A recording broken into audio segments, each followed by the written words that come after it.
Je crois que c'est vice-versa. Ça m'a marqué, j'étais au cinéma avec mon père et à la fin de la séance, je l'ai regardé, je lui ai demandé si ça se passait vraiment comme ça. Je me rappelle qu'il m'a dit alors pas vraiment, mais on a quand même plein d'émotions comme ça, comme plein de petits bonhommes dans la tête. Et c'est marrant, j'avais trop kiffé. Le rouge qui se met en colère, il devient feu, joie qui est trop mignonne, toutes les péripéties et d'accepter toutes tes émotions quoi, pas de les refouler. Jumpers évidemment parce que c'est le personnage qui me ressemble le plus depuis que j'ai pu interpréter des rôles en tout cas, parce que ça prône les mêmes valeurs que je prône dans la vie, les animaux, l'écologie, le bien-être animal, la différence et l'acceptation. Je rêverais qu'on trouve une même technologie pour pouvoir transférer ma conscience et comprendre le monde animal, c'est vraiment mon rêve. Et sinon, si je dois dire autre chose que Jumpers parce que c'est un peu facile, j'ai envie de dire Coco. Je me rappelle, je l'avais vu aussi quand j'étais jeune, ça a dû être le 2e ou 3e Pixar que j'ai vu. Je l'ai vu en classe, on l'a vu en 2 fois en plus, j'ai trop envie de me le remater. Et en fait, il m'avait bouleversée, tu vois, tu sais, t'es en classe avec tes potes, t'as pas envie de pleurer mais t'as la petite larme quand même qui tombe. En fait, Pixar, c'est ça leur signature, ils donnent un vrai message. Ça peut parler autant qu'aux enfants qu'aux adultes et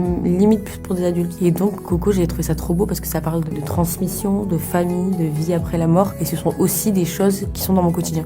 Ah non, c'est trop dur de devoir choisir. J'ai envie de dire le roi George parce que on le voudrait tous comme ami. Il est trop attachant, il est drôle, il donne un soutien, enfin tu vois, il aime ses proches.